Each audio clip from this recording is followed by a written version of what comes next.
Je vous invite à vous abonner et à déclencher la petite cloche des notifications puis de cocher sur l'onglet toutes pour recevoir une alerte lors de la publication de nos nouvelles vidéos.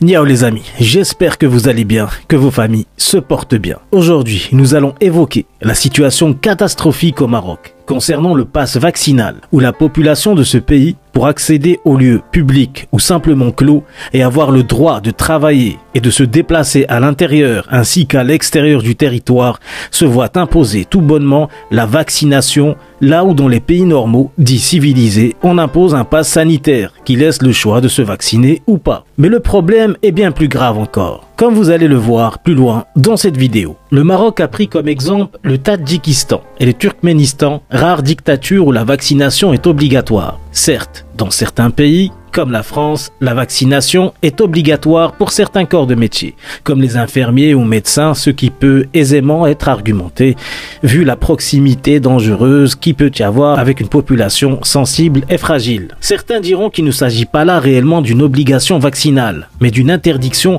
aux endroits publics, au commerce, aux administrations, ou pire encore, à tout espace fermé. Sans lui, impossible de se déplacer entre les provinces du pays. Contrairement au pass sanitaire français, il ne peut être obtenu qu'en étant vacciné et non avec un test PCR. Le Maroc, avec 56% de sa population vaccinée, devient ainsi le premier pays africain à imposer un tel pass vaccinal. Toujours premier comme à son habitude dans le restrictif et jamais dans les libertés individuelles ou les droits fondamentaux humains. Oui, les tests PCR ne sont pas pris en compte. La dictature vaccinale a démarré. De toutes les manières, ça ne m'étonne guère. Les Marocains ont toujours été traités comme du bétail, au seul service de la famille alawite au pouvoir. Le pass sanitaire existe dans bien des pays, mais il est appliqué d'une manière humaine, autoritaire et exagéré à mon sens, mais il reste néanmoins un moyen fiable pour éviter la propagation du virus. Pour les allergiques à la piqûre, il est prévu de faire un test PCR qui dure généralement 72 heures et qui permet d'avoir un accès aux mêmes endroits que les personnes vaccinées. Il faut aussi rappeler que l'interdiction d'accès à certains endroits dans la plupart des pays s'arrête aux loisirs, restaurants, bars, boîtes de nuit, etc. Mais le problème au Maroc, encore une fois, l'interdiction se fait sur tous les endroits publics et endroits clos. On touche aux libertés fondamentales, à la liberté de ne pas se faire vacciner.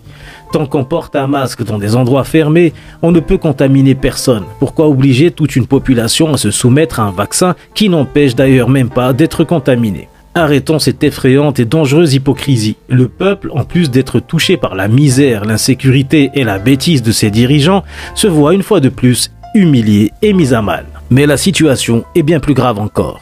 On a vu récemment des agents de police faire des contrôles du pass vaccinal de la manière la plus arbitraire et violente qui soit, en pleine rue, qui je le rappelle n'est pas un endroit clos où se pratique l'obligation du pass. On a vu aussi naître des manifestations dans les grandes et moyennes villes contre cette infamie, où se sont vus broyer l'honneur et l'âme de ceux qui ont osé crier leur désarroi. Les manifestations furent aussi motivées par la hausse des prix des produits de base. Mais cela, comme d'habitude, n'opérera aucun changement. La seule chose que doit scander la foule est la fin du régime en place. M6 dégage. Tant que les Marocains manifesteront comme des Suédois et qu'ils ne seront pas en phase avec le réel, ils continueront à vivre l'enfer sur terre. Les manifestations motivées par la faim pour l'amélioration de la condition de vie d'esclaves n'ont jamais renversé un régime. Le slogan doit être politique et radical, sinon il vaut mieux ne pas perdre son temps à scander l'arrêt du pass sanitaire ou de se plaindre de la hausse de l'huile ou du pain. Ça leur fait bien trop plaisir de vous voir gesticuler de la sorte, ils ricanent dans leur palais de votre inefficacité. On a aussi vu de nombreux exemples de citoyens qui ont reçu des courriers pour se présenter à leur préfecture et payer des amendes allant jusqu'à 1200 dirhams, c'est-à-dire 120 €, pour non-vaccination. On imagine que la prison n'est plus très loin pour les réfractaires. Comme dit auparavant, rien ne nous étonne d'une telle dictature. Peu de pays sur Terre imposent à leur population une telle férocité. Même les pires dictatures sont plus humaines dans le traitement de l'inhumain. De toutes les manières, le pouvoir marocain nous a habitués à utiliser sa population comme monnaie d'échange, comme moyen de chantage face aux autres nations. On a vu cet été le cinéma que le pouvoir a fait aux frontières espagnoles. Le stratagème machiavélique et inhumain du dictateur était effrayant de cynisme. Il affama tout d'abord la population locale en lui interdisant l'accès à Melilla et Ceuta, seuls endroits où cette population pouvait récupérer quelques deniers du commerce qu'elle y pratiquait, et ce depuis toujours. Une fois que les gens furent au bord de l'asphyxie, que les mères durent se prostituer pour donner à manger à leurs enfants, il décida d'envoyer tout ce beau monde se jeter par centaines de milliers en Espagne pour faire du chantage à l'Union européenne et négocier ainsi quelques milliards supplémentaires pour protéger les frontières qui séparent le Maroc de l'Eldorado européen.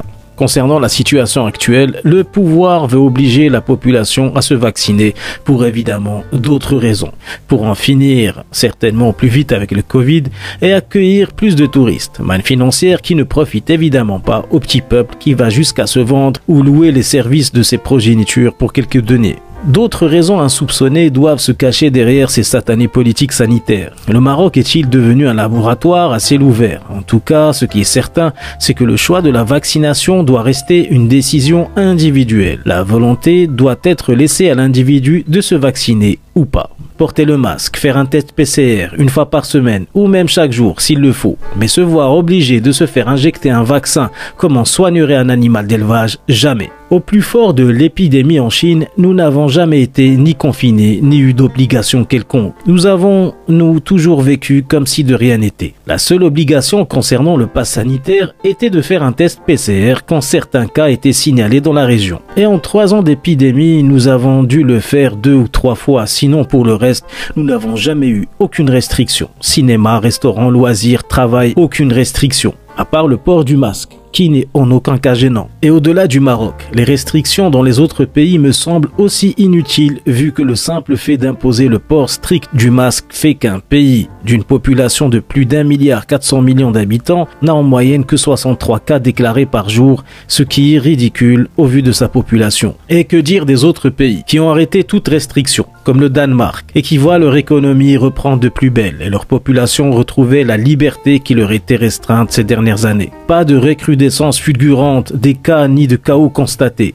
Même chose pour la Suède qui a levé dernièrement les faibles précautions de sécurité qu'elle avait imposées à sa population. Le seul port du masque est suffisant, comme on a pu voir dans les pays asiatiques, là où l'épidémie a été rapidement contrôlée. La volonté de contrôle des populations passe dans certains pays par le pass sanitaire. C'est un moyen d'avoir la paix sociale, de diminuer les manifestations et d'occuper les gens par la peur de la contamination. Au Maroc, avec la brutalité qu'emploient les dirigeants de ce pays pour vacciner de force sa population, on a l'impression que ce n'est qu'un moyen supplémentaire de la dominer et de la réduire encore plus à l'assujettissement et à l'esclavage. Pas une seule fois, depuis l'hégémonie de cette famille mafieuse sur les Marocains, le peuple n'a eu droit à la parole. Pas une seule fois, la population n'a été invitée à vivre un moment démocratique où son avis a été pris en compte. Le contraire aurait été surprenant de la part d'une telle dictature. Et de toutes les manières, tant que le peuple ne se soulèvera pas comme un seul homme pour chasser la mafia dirigeante, il sera condamné à accepter toutes les piqûres empoisonnées que lui injectera le pouvoir illégitime en place. Avant de finir cette vidéo,